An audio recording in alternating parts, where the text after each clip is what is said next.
Boost your knowledge के नाज़रीन, अस्सलाम वालेकुम। 3 अप्रैल की शाम को 4 अफसरान की टीम रावलपिंडी जेल में पाकिस्तान की तारीख का एक बाब ख़त्म करने के लिए दाखिल हुई।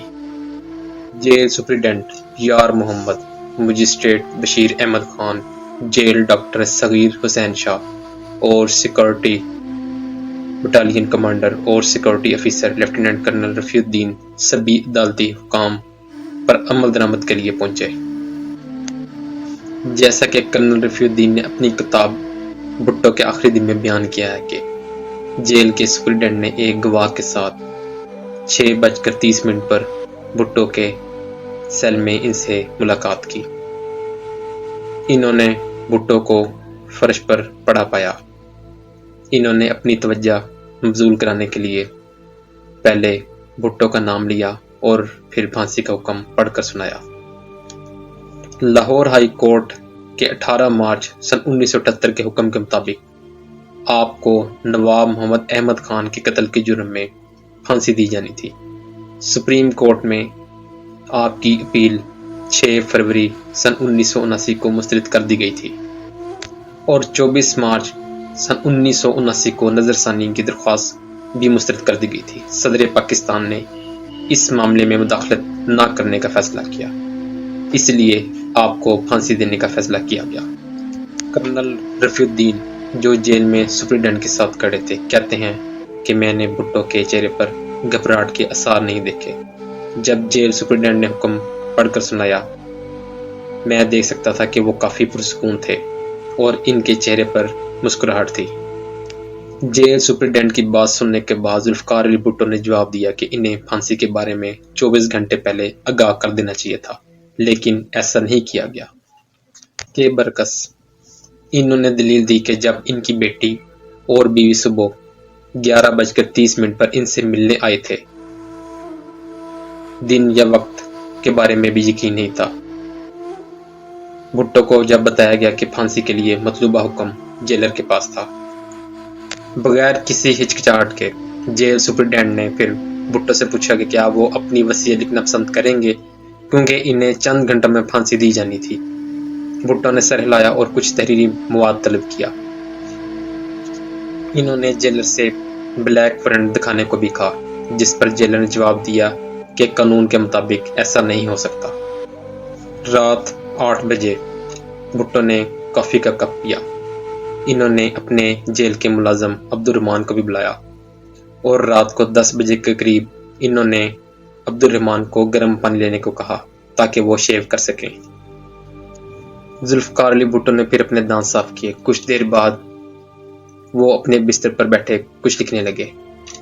इन्होंने कागजात के वो तमाम टुकड़े जला दिए जिन पर वो लिखने की कोशिश कर रहे थे। रात को 11:25 पर भुट्टो ने अपने अटेंडेंट से कहा कि वो थोड़ी देर सोना चाहते हैं, क्योंकि वो कल रात ठीक से सो नहीं सके थे, लेकिन आधी रात को बेदार हो जाएंगे। लेकिन थोड़ी देर बाद ही असिस्टेंट जेल सुप्रिटेंडेंट और दीगर अमला के लोग इनके सेल में पहुंच गए। वो भुट्टो को बाहर से जगाना चाहते थे। जब इन्हें कोई जवाब ना मिला तो इन्हें कहा गया कि वो सेल में दाखिल हों और इनको जगाने की कोशिश करें। हुक्काम ने तामील की, सिर्फ यह मालूम करने के लिए कि भुट्टो ने अपनी आंखें खोल दी। कर्नल रफीउद्दीन के इसरार पर भुट्टो का तीसरी बार तबीब मुआयना किया गया। डॉक्टर ने कहा कि वो बिल्कुल ठीक हैं। 1:35 के करीब हुक्काम की टीम सेल में दाखिल हुई और उन्होंने भुट्टो को बिस्तर पर आराम करते देखा। मजिस्ट्रेट बशीर अहमद खान ने इनसे पूछा कि क्या वो वसीयत लिखना चाहेंगे। भुट्टो ने धीमी आवाज़ में कहा कि मैंने कोशिश की थी, लेकिन इनके ख्यालात में इस कदर खलल पड़ा कि वो ऐसा ना कर सके और वसीयत लिखने के बजाय उन्होंने कागज़ों को जला दिया। इसके बाद इनसे पूछा गया कि क्या वो फांसी के तख्ते पर खुद चलकर जाना चाहते हैं या इनको लेकर जाया जाए, जिस पर भुट्टो खामोश रहे। चंद सेकंड के बाद जेल सुप्रिटेंडेंट ने अपने आदमियों को बुलाया, जिन्होंने भुट्टो को उठाकर स्ट्रेचर पर डाल दिया। जब भुट्टो स्ट्रेचर पर बेहरकत पड़े थे, इन्हें हथकड़ियां लगाई गईं। 2 वार्डन ने फांसी के तख्ते तक پہنچنے میں ان کی مدد کی۔ ان کی ہتھکڑیاں پھر ایڈجسٹ کر دی گئیں۔ ایک بار جب ان کا ہاتھ ان کی پیٹھ کے پیچھے لگائے گئے تو بھٹو کو دوبارہ زنجیروں میں جکڑ دیا گیا۔ وہاں موجود سب لوگ خاموش کھڑے تھے۔ جلاد تارا مسیح پہلے ہی وہاں موجود تھا اور اپنا کام انجام دینے کے لیے تیار تھا۔ اس نے ذوالفقار علی بھٹو کے چہرے پر نقاب ڈال دیا۔ گھڑی کی سوئی پر جب 2:04 بجے تو جلاد نے بھٹو کے کان میں کچھ سرگوشی کی اور لیور دبا دیا۔ پھر ایک ڈاکٹر نے ذوالفقار علی بھٹو کا چیک اپ کیا اور انہیں مردہ قرار دیا۔ تارا مسیح نے پھر ذوالفقار علی بھٹو کی میت کو نیچے اتارا اور آدھے گھنٹے بعد ڈاکٹر نے ڈیتھ سرٹیفکیٹ جیل سپرنٹینڈنٹ کے حوالے کر دیا۔ ان کی میت کو جیل حکام کے حوالے کر دیا گیا جنہوں نے ان کی میت کو غسل دیا۔ ان کی میت کو ایک تابوت میں رکھا گیا اور چکلالہ ایئر بیس لے جایا گیا جہاں سے ایک C-130 طیارہ جیکب آباد جانے کے لیے تیار تھا۔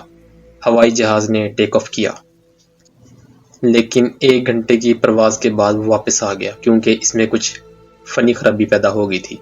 اس کے بعد ایک اور طیارے نے ان کی میت کے ساتھ موجود اہلکاروں کو لے کر اڑان بھر دی۔ ایسی مزید ویڈیوز دیکھنے کے لیے ہمارے چینل کو لائک اور سبسکرائب کریں۔ اپنا بہت سا خیال رکھیے گا۔ اللہ حافظ۔